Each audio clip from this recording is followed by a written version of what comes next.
Hearty welcome to all knowledge seekers to my channel. This is Dr. Madhusudan Rao Kadapa. In this video, I am going to explain about simple stresses and strains. First, let us know what is stress.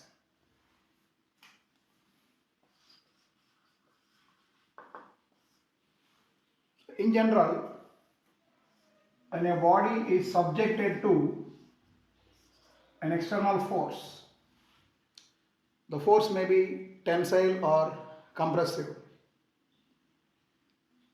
This force which acts on this body, suppose it's of some rectangular cross section like this,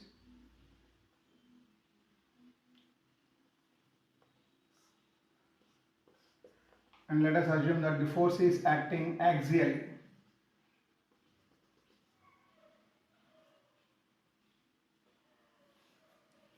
Now, the external force that acts on the body will try to bring some deformation in the object. That means some change in shape. But internally there will be some resistance offered by the material of the object. So the resistance offered by the object will be equal to the external force applied, and this resistance offered by unit cross-sectional area. Now this is the cross-sectional area of this object. Suppose the cross-sectional area of the object is A. Then stress is defined as the resistance offered per unit area of cross-section of the material of the body. So stress is equal to resistance by area. As this resistance is equal to, the resistance offered will be in a direction opposite to that of the external force.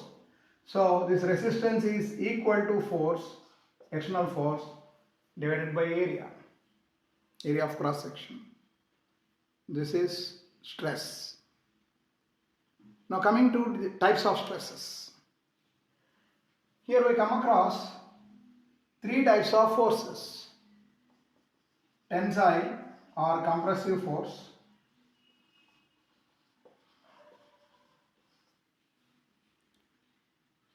a tensile or compressive force. Suppose if the force is tensile in nature, it will try to increase the length of the object. If it is compressive in nature, it will try to decrease the length of the object. Whether it is tensile or compressive, the change in dimension of the object will take place linearly, and the corresponding stress is called longitudinal stress. It may be either tensile or compressive. Similarly, when a body is subjected to a tangential force like this, then due to this tangential force, the deformation of the object will be different. If you assume this object to consist of a number of layers,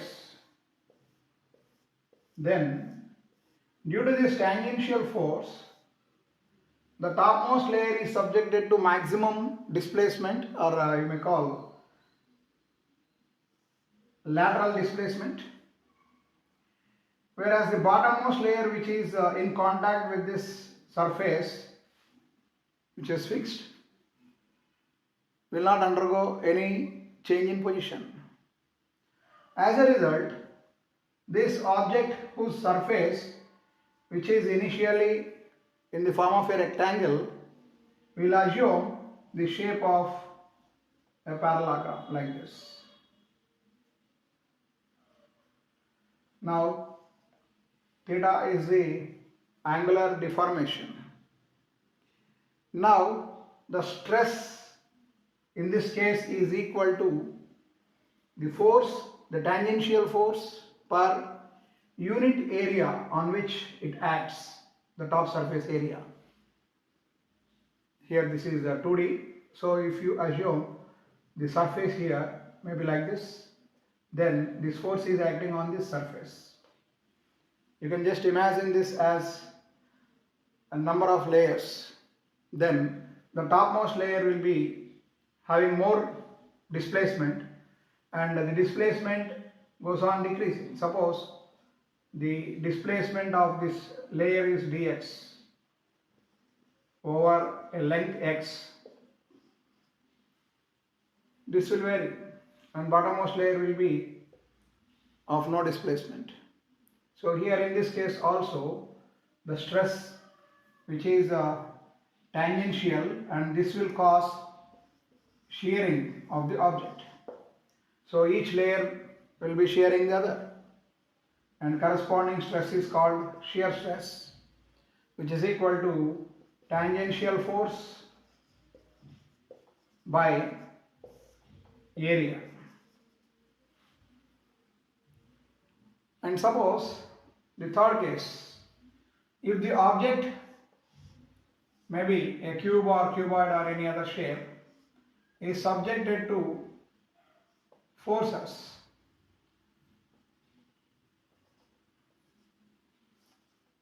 Suppose F is a force acting like this. As a result, suppose if there is increase in this particular dimension, say L, then there will be proportionate decrease in the other two dimensions.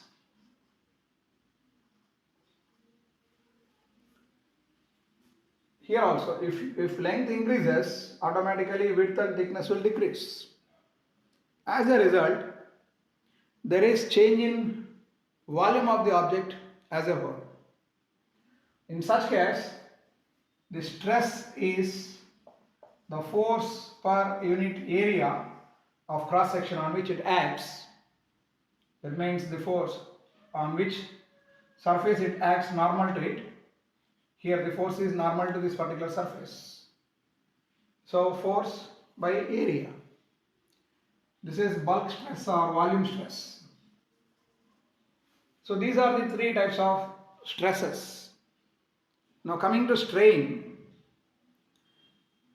In all these cases, we can observe that there is some change in dimension.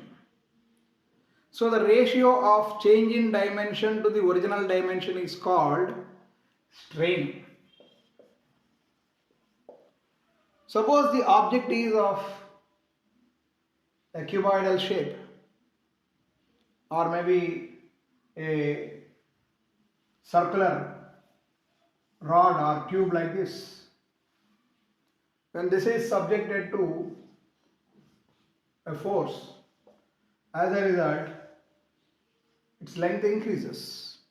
Suppose this is the initial length of the object, and due to the application of force, suppose if its length increases by a small amount, say this is the increase in length, delta L. Suppose this is L, the original length of the object, and delta L is the small increase in the length of the object. The change may be depending on the type of force. If it is a tensile force, there will be increase in length. If it is a compressive force, there will be decrease in length. Whether it is increase or decrease, there is some change in length. So linear strain, that means the strain that occurs in the direction of force, is equal to change in dimension. Here, since there is change in length, we can write delta L, the change in length, to the original length. Here for stress, the numerator is force and denominator is area. Force will be in Newton and area is in meter square. So the unit is Newton per meter square. Whereas strain, both numerator and denominator are in same units. So strain is a dimensionless quantity, it has no units. Now as we have seen now the linear strain, similarly there may be change in diameter. Suppose this is the direction in which there is change in length. Automatically if there is decrease in length or increase in length, there will be some decrease in diameter also. That kind of strain is called a lateral strain. That means the strain that occurs in a direction perpendicular to the direction of applied force, it is lateral strain. In case of stress, there is no lateral stress, but here in strain, if there is increase in length, automatically there will be significant decrease in diameter. If it is a object of rectangular cross section like this, then this is L. Suppose if force acts like this, then if length increases, there will be corresponding decrease in breadth as well as thickness. Now the change in breadth to original breadth or change in thickness to original thickness or change in diameter to original diameter, depending on the shape of the object, is called a lateral strain. And the ratio of these two, lateral strain and a linear strain or longitudinal strain, or you may call direct strain, which takes place in the direction of force. So the ratio of lateral strain to the direct or linear strain is called Poisson's ratio, that we will discuss in detail later. Now coming to the other types, this is longitudinal. Coming to shear stress, here we have shear stress and the corresponding strain theta. Shear strain is the displacement of the topmost side, that is maximum, which is dx, by the edge x, dx by x. This is shear strain, which is equal to theta. If theta is small, we can write tan theta equal to theta. So the tan theta equal to theta is dx by x. This is shear strain. And then volume strain. Suppose there are different forces acting on different set of faces, opposite faces, which may result in change in volume. Then the change in volume to original volume is called bulk strain or volume strain. So delta V is the change in volume, say, and V is the original volume of the object. Then the ratio of change in volume to the original volume is called volume strain or bulk strain. So that is all about the types of stresses and strains. Thank you very much. In some other video I will explain some other concepts related to the stresses and strains. Thank you.